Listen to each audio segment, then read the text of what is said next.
இன்றைக்கு பாஸ்கா காலத்தின் 5ஆம் ஞாயிறு மே மாதம் 18ஆம் தேதி. இன்று தேவன் நமக்கு தரும் ஜீவ நீர் ஊற்றான இறை வார்த்தைகள் திருத்தூதர் பணிகள் நூலிலிருந்து வாசகம் இயல் 14 இறை வார்த்தைகள் 21 27 முடிய. அந்நாட்களில் பவுலும் பர்னபாவும் லிஸ்தீரா, இக்கோனியா, அந்தியோக்கியா ஆகிய நகரங்களுக்கு திரும்பி வந்தார்கள். அங்குள்ள சீடர்களின் உள்ளத்தை அவர்கள் உறுதிப்படுத்தி, நாம் பல வேதனைகள் வழியாகவே இறை ஆட்சிக்கு உட்பட வேண்டும் என்று கூறி நம்பிக்கையை நிலைத்திருக்கும்படி அவர்களை ஊக்குவித்தார்கள். அவர்கள் ஒவ்வொரு திருச்சபையிலும் மூப்பர்களை தேர்ந்தெடுத்து நோன்பிருந்து இறைவனிடம் வேண்டி தாங்கள் நம்பிக்கை கொண்டிருந்த ஆண்டவரிடம் அவர்களை ஒப்படைத்தார்கள். பின்பு பிசிதியா வழியாக பம்பிலியா வந்தார்கள். பெருகை நகரில் இறை வார்த்தையை அறிவித்த பின் அத்தாலியா வந்தார்கள். அங்கிருந்து கப்பல் ஏறி அந்தியோக்கியா வந்தார்கள். அங்குதான் அவர்கள் அருள் வழங்கும் கடவுளின் பணிக்கென்று அர்ப்பணிக்கப்பட்டார்கள். இப்போது அப்பணியை செய்து முடித்து விட்டார்கள். அவர்கள் அங்கு வந்ததும் திருச்சபையை கூட்டி கடவுள் தங்கள் வழியாக செய்த அனைத்தையும், அவர் பிற இனத்தவருக்கு நம்பிக்கை கொள்ளும் வாய்ப்பை கொடுத்ததையும் அறிவித்தார்கள். ஆண்டவரின் அருள்வாக்கு. இறைவா உமக்கு நன்றி. உம்மோடு இருக்கணுமே ஐயா, உம்மை போல் மாறணுமே. உம்மோடு இருக்கணுமே ஐயா, உம்மை போல் மாறணுமே. உலகின் ஒளியாய் மலை மேல் அமர்ந்து வெளிச்சம் கொடுக்கணுமே ஐயா, வெளிச்சம் கொடுக்கணுமே. உம்மோடு இருக்கணுமே ஐயா, உம்மை போல் மாறணுமே. ஓடும் நதியின் ஓரம் வளரும் மரமாய் மாறணுமே. ஓடும் நதியின் ஓரம் வளரும் மரமாய் மாறணுமே. எல்லா நாளும் இலைகளோடு கனிகள் கொடுக்கணுமே. நான் எல்லா நாளும் இலைகளோடு கனிகள் கொடுக்கணுமே. உம்மோடு இருக்கணுமே ஐயா, உம்மை போல் மாறணுமே.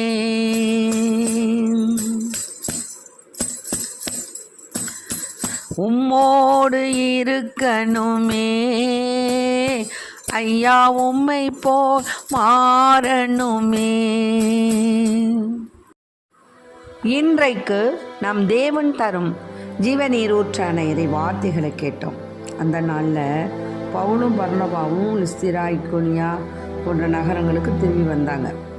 அங்குள்ள சீடர்களுடைய உள்ளத்தைலாம் உறுதிப்படுத்தி என்ன சொன்னாங்கன்னா, நம்ம பல வேதனைகள் பட்டுதான்ப்பா நம்முடைய இறை ஆட்சிக்கு நம்ம அதன் வழியாகத்தான் நம்ம உள்ளார வர முடியும் அப்படிங்கிறத உணர்த்தினாங்க.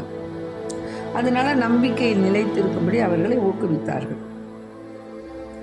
திருச்சபையில் மூப்பர்களை தேர்ந்தெடுத்து நோன்பிருந்து இறைவனிடம் வேண்டி தாங்கள் நம்பிக்கை கொண்டிருந்த ஆண்டவரிடம் அவர்களை ஒப்படைத்தார்கள். இப்படியாக மூப்பர்களை தேர்ந்தெடுத்து அப்புறம் மறுபடியும் என்ன செய்கிறாங்க, அருள் வழங்கும் கடவுளின் பணிக்கென்று அர்ப்பணிக்கப்பட்டவர்கள் இப்போது அப்பணியை செய்து முடித்தாங்க. அவர்கள் அங்கே வந்தப்போ திருச்சபையை கூட்டி கடவுள் வழியாக அவங்க தங்கள் வழியாக கடவுள் செய்த அனைத்தையும் அவர் பிற இனத்தவர்களாம் எடுத்து சொல்லி நம்பிக்கை கொள்ள வேண்டும் அப்படிங்கிறத உணர்த்தினாங்க. யோவான் என்ன செஞ்சார்னா, திருவெளிப்பாட்டில் யோவான் ஒரு புதியதொரு விண்ணகத்தையும் புதியதொரு மண்ணகத்தையும் கண்டேன். முன்பு இருந்த விண்ணகமும் மண்ணகமும் மறைந்து விட்டன, கடலும் இல்லாமல் போயிற்று. அப்பொழுது புதிய எருசலேம் என்னும் திருநகர் கடவுளிடமிருந்து விண்ணகத்தை விட்டு இறங்கி வர கண்டேன். தன் மணமகனுக்காக தன்னையே அணி செய்து கொண்ட மணமகளைப் போல் அது ஆயத்தமாயிருந்தது. இப்படியாக என்ன செய்தார் யோவான்? இவ்விதமாக அவர் கூறுகிறார், இதோ கடவுளுடைய உறைவிடம் மனிதர் நடுவே உள்ளது, அவர் அவர்கள் நடுவே குடியிருப்பார், அவர்கள் அவருக்கு மக்களாக இருப்பார்கள். பார்த்தீங்களா? இதில் முன்னாடி சொன்னோம்ல, திருச்சபையை கூட்டி கடவுள் தங்கள் வழியாக செய்த அனைத்தையும் அவர் பிற இனத்தவருக்கு நம்பிக்கை கொள்ளும் வாய்ப்பை கொடுத்ததையும் அறிவித்தார்கள். அது மாதிரி தான்.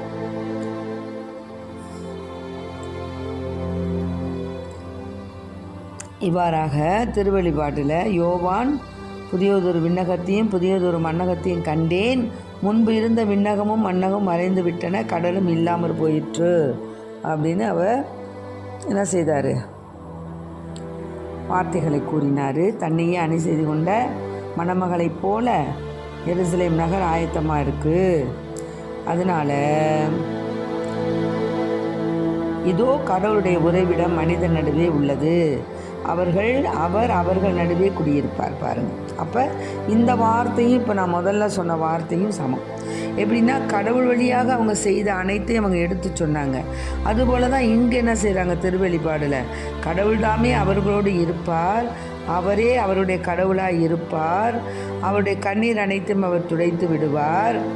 இதோ கடவுளின் உறைவிடம் மனிதன் நடுவே உள்ளது, அவர் அவர்கள் நடுவே குடியிருப்பார். இது திருவெளிப்பாட்டில் கூறப்பட்டுள்ள 21 இயலில் 1-5 கூறப்பட்டுள்ள வார்த்தைகள்.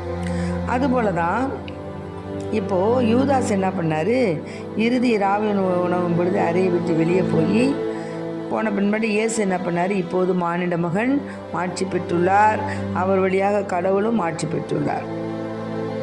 கடவுள் அவர் வழியாக மாட்சி பெற்றாரானால் கடவுளும் தம் வழியாக அவரை மாட்சிப்படுத்துவார்.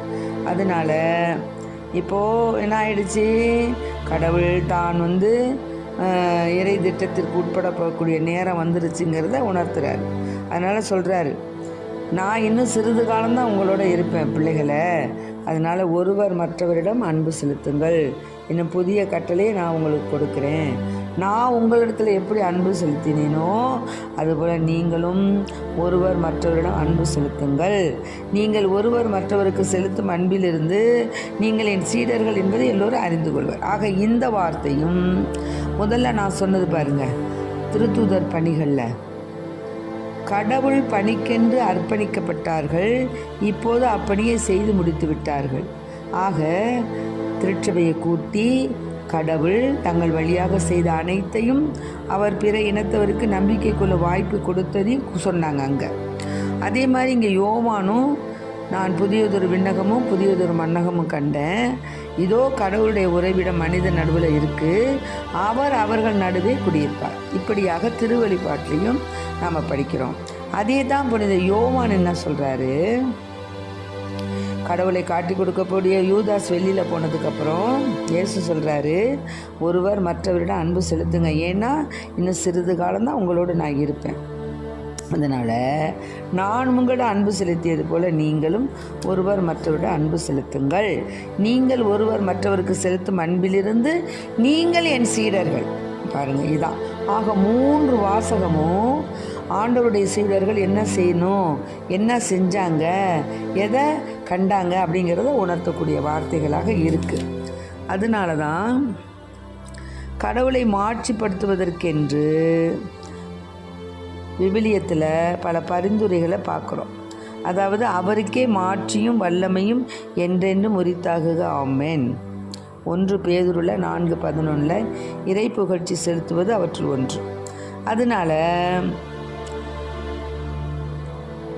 கடவுளை மாட்சிப்படுத்த மிக சிறந்த வழி என்ன? அவரது கட்டளைக்கு கீழ்ப்படுகிறது தான். அதனால் இந்த அன்பு, பகிர்வு, பிறரை மன்னிக்கிறது, பிறரை ஏற்றுக்கொள்கிறது, பிறர் மீது இரக்கம் காண்கிறது, பல துன்பங்களை ஏற்றுக்கொள்ள முன் வருதல். நான் முதல் வார்த்தையில் சொன்னேன் இல்லையா, முதல் வாசகத்தில், இறையாட்சிக்கு நம்ம உட்பட வேண்டும் என்றால் நாம் பல வேதனைகள் வழியாக தான் வரணும் அப்படிங்கிறத பவுலும் பர்னபாவும் அவருடைய சீடர்கள் உள்ளத்தில் சொன்னாங்க. அதே மாதிரி தான் இங்கே இந்த அன்பு பகிர்தல், மன்னிக்கிறது, பிறரை ஏற்றுக்கொள்கிறது, பிறர் மீது இரக்கம் காட்டுகிறது, எதையும் இழந்தால் தான் ஒன்று பெற முடியும். அதனால் ஆகிய பரிமாணங்களில் இந்த ஆண்டவருடைய சீடர் நாம் என்பது வெளிப்படும். ஆகவே இயேசுவே அன்பினால் கடவுளை மாட்சிப்படுத்தும் அருளை எங்களுக்கு தாங்கப்பா என்று நாம் இறைவனை வேண்டி இறைவனில் நாம் ஐக்கியமாகி அன்பில் நிலைத்திருந்து கடவுளுடைய ஆட்சிக்கு நம்மையே உட்படுத்தி கடவுளுடைய ஆட்சிக்கு நாம் எவ்வாறு செயல்பட வேண்டும் என்பதை இறைவனிடம் கேட்டு அத்தகைய அருள் வரங்களை பெற்று நாம் இறைவனில் கலக்க இறைவனுக்கு நாம் பிரியமுள்ள பிள்ளைகளாக வாழ வரம் கேட்போம். ஆமென். Praise the Lord. மரியே வாழ்க.